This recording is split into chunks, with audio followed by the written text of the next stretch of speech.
बिस्मिल्लाहिर्रहमानिर्रहीम। मैं हूं डॉक्टर आरिफ, आप देख रहे हैं लाइफस्टाइल हेल्थ चैनल। आज के महंगाई के दौर में हमें जानवर ऐसे रखने पड़ेंगे जो कि बहुत ज़्यादा दूध देते हैं। कम दूध वाले जानवर जो है वो हमारा खर्चा भी पूरा नहीं करेंगे और हमारी रिक्वायरमेंट पूरी नहीं करेंगे। आज हमारे पास दो चीज़ें मौजूद हैं, एक है बाईपास फैट और दूसरा है सरसों का ऑयल। काफ़ी सारे हमारे जो फार्मर हज़रात हैं इन्होंने सवाल किया था कि हम अपने जानवरों को अब भी जो है वो सरसों का तेल देते हैं और बाईपास फैट हम नहीं देते। तो हमें आप ये क्लियर कट बता दें कि बाईपास फैट बेहतर है या सरसों का तेल बेहतर है। तो सरसों के तेल पे हम लास्ट में बात करते हैं। सबसे पहले बात करते हैं बाईपास फैट की। बाईपास फैट जो है ये मार्केट में दो तरह की प्रिपरेशन में आता है, एक ये 99% है और दूसरा जो है वो 84% है। बिल्कुल थोड़ी सी टेक्निकल बात है, इसको आप समझ जाएंगे तो आपको अंदाज़ा हो जाएगा। हमें जानवर को वो वाला तेल देना है जिसके अंदर पाल्मेटिक एसिड जो है वो बहुत ज़्यादा हो। अब पाल्मेटिक एसिड जो है वो पाम ऑयल में बहुत ज़्यादा है। बाईपास फैट जो है ये ज़्यादातर जो है वो पाम ऑयल से बनती है। ये पाम ऑयल से ये 84% भी बनती है और 99% भी बनती है। अगर मैं 84% की बात करूँ तो 84% में ये 60% से थोड़ी सी ऊपर जो है पाल्मेटिक एसिड उसमें मौजूद होता है, बाकी उसमें ओलिक एसिड मौजूद होता है। पाल्मेटिक एसिड का जो पाल्मेटिक एसिड है इसका काम ये है कि दूध की मिकदार को बढ़ाना, दूध की क्वालिटी को बढ़ाना और दूध में फैट परसेंटेज बढ़ाना। जो ओलिक एसिड होता है, ओलिक एसिड का काम है कि जानवरों के जिस्म पर चर्बी चढ़ाना, उसको खूबसूरती देना और एनर्जी देना जानवर को। जो ओलिक एसिड है ये दूध बढ़ाने में मुआवन और मददगार नहीं होता। पाल्मेटिक एसिड जो है ये दूध बढ़ाने में बेहतर होता है। अब 84% जो है हमारे पास बाईपास फैट है, इसमें पाल्मेटिक एसिड कम होता है। ये हम उन जानवरों को इस्तेमाल करते हैं जिन जानवरों का जो दूध है वो 8 से 12 लीटर के दरमियान हो। 8 से 12 लीटर के दरमियान अगर जानवर का दूध है तो फिर हम इसको बाईपास फैट 84% इस्तेमाल करवाते हैं। और ये उन जानवरों के लिए इस्तेमाल होती है जो जानवर कमज़ोर भी हैं और दूध जो है वो कम दे रहे हैं, लेकिन दूध सिर्फ 12 लीटर तक हो। अब आ जाते हैं 99% फैट पर। 99% जो फैट है इसके अंदर जो पाल्मेटिक एसिड है ये है 99% के करीब होता है, यानी कि ये बहुत ज़्यादा प्योर है, इसके अंदर ज़्यादा मिकदार में इसके अंदर मौजूद है। ओलिक एसिड इसमें 1% से भी नीचे होता है। इसमें जानवरों को जो 99% फैट है ये हम उन जानवरों को इस्तेमाल करवाते हैं जो जानवर 12 लीटर से लेकर 20 लीटर और उससे ऊपर। जो 99% फैट है इसके अंदर पाल्मेटिक एसिड जो है वो बहुत ज़्यादा है। पाल्मेटिक एसिड का बुनियादी काम क्या है कि दूध की पैदावार को बढ़ाना, यानी कि ये डायरेक्ट जो है ये हैवानी की तरफ जो है रजू करवाता है ताकि दूध जो है वो बढ़े, दूध के अंदर फैट भी बढ़े।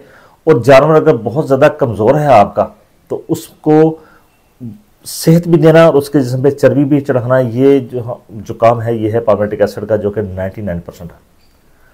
अब अगर इसके मुकाबले में हम सरसों का देख लें तो सरसों के तेल में 35 से 40% एरोसिक एसिड होता है और एरोसिक एसिड जो है उसका काम दूध को बढ़ाना नहीं है, दूध की फैट को बढ़ाना भी नहीं है, यानी कि ये दोनों काम एरोसिक एसिड नहीं करता।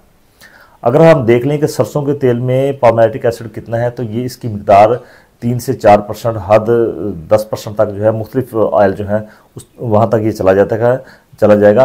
और ओलिक एसिड इसमें ज़्यादा होता है। कहने का मतलब ये है कि अगर आप अपने जानवरों को सरसों का तेल दे रहे हैं तो दूध बढ़ाने की तरफ उसका रुझान कम होता है, जानवर की सेहत बढ़ाने की तरफ उसका रुझान ज़्यादा होता है। यानी कि जिस्म पर चर्बी चढ़ती है, जिस्म के मुख्तलिफ हिस्सों पर चर्बी चढ़ती है, जानवर जो है वो चमकदार हो जाता है। जैसे कि भैंसों में बहुत ज़्यादा इस्तेमाल किया जाता है, आदत पाव इस्तेमाल किया जाता है, भैंस जो है वो स्याह काली हो जाती है इससे, क्योंकि चर्बी की मिकदार ये बढ़ाता है जो ओलिक एसिड है।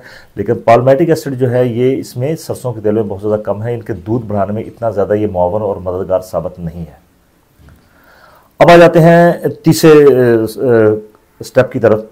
अगर बिलफर्ज महाल अगर कोई ऐसा तेल हमें मिल जाता है जिसमें कि पाल्मेटिक एसिड बहुत ज़्यादा है, तो अगर हम जानवर को डायरेक्ट जो है वो तेल पिलाएंगे तो तेल जो है वो पहला जो मैदा जिसको हम र्यूमन कहते हैं वहाँ पर जाके वो ख़राब हो जाता है, डी नेचर हो जाता है। खुराक जो है वो जानवर जो खाई होती है वो मुकम्मल तौर पे बैक्टीरिया उसको हज़म नहीं कर पाते, वहाँ पर तेल भी ख़राब हो जाता है और जानवर का डाइजेस्टिव सिस्टम जो है, जो खुराक हज़म करने वाला निज़ाम है वो भी ख़राब हो जाता है।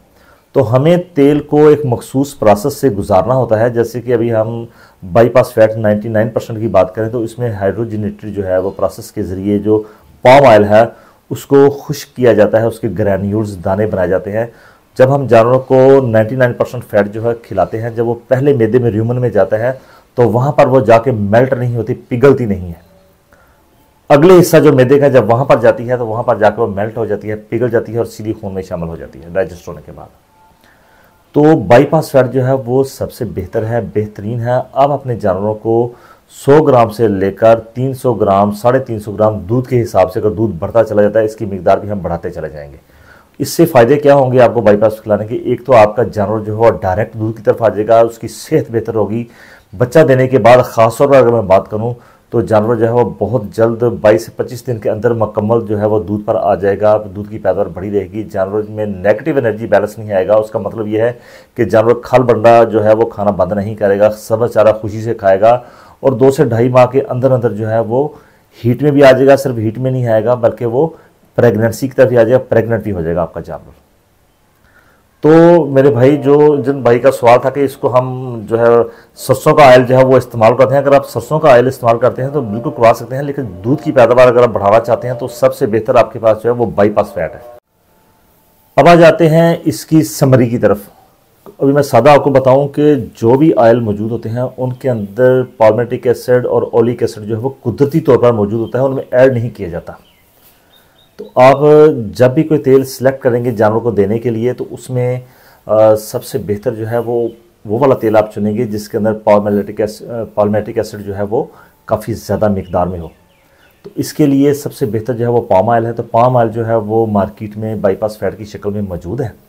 तो जो 84% बाईपास फैट है ये भी बेहतर है। आपका जानवर अगर 12 लीटर तक दूध देता है फिर आप इसको ये वाली इस्तेमाल करें। एक तो ये बहुत ज़्यादा सस्ती है, आसानी के साथ आप इसको अपने बजट के लिहाज से इस्तेमाल कर सकते हैं। अगर आपके जानवर बहुत ज़्यादा दूध देते हैं, ज़्यादा हैवी मिल्कर एनिमल हैं, तो फिर आपने 99% फैट जो है वो इस्तेमाल करनी है। सरसों का तेल अगर आप इस्तेमाल कर रहे हैं तो याद रखिएगा सरसों का तेल जो है वो दूध की पैदावार को इतना ज़्यादा नहीं बढ़ाएगा, लेकिन जानवर की सेहत और जिस्मानी चमक दमक जो है वो बहुत ज़्यादा बेहतर हो जाएगी। तो उसमें पाल्मेटिक एसिड जो है वो कम होता है, ओलिक एसिड ज़्यादा होता है, लेकिन सबसे ज़्यादा एरोसिक एसिड उसके अंदर मौजूद होता है जो कि दूध बढ़ाने के लिए और दूध के अंदर जो फैट है उसको बढ़ाने के लिए बिल्कुल मौसर नहीं है। ठीक है, तो ये छोटी सी आपके साथ वीडियो जो है वो आपके साथ शेयर की है ताकि आपको अंदाज़ा हो सके कि जो बाईपास फैट है और जो सरसों का तेल है इन दोनों में डिफरेंस क्या है। तो उम्मीद है कि आपने इससे काफ़ी कुछ सीख लिया होगा। फिर भी आपका किसी का सवाल रहता है तो मुझसे आप कमेंट बॉक्स में पूछ सकते हैं, इंशाल्लाह आपको जवाब देने की मैं पूरी कोशिश करूँगा। आपका बहुत शुक्रिया। अल्लाह हाफ़िज़।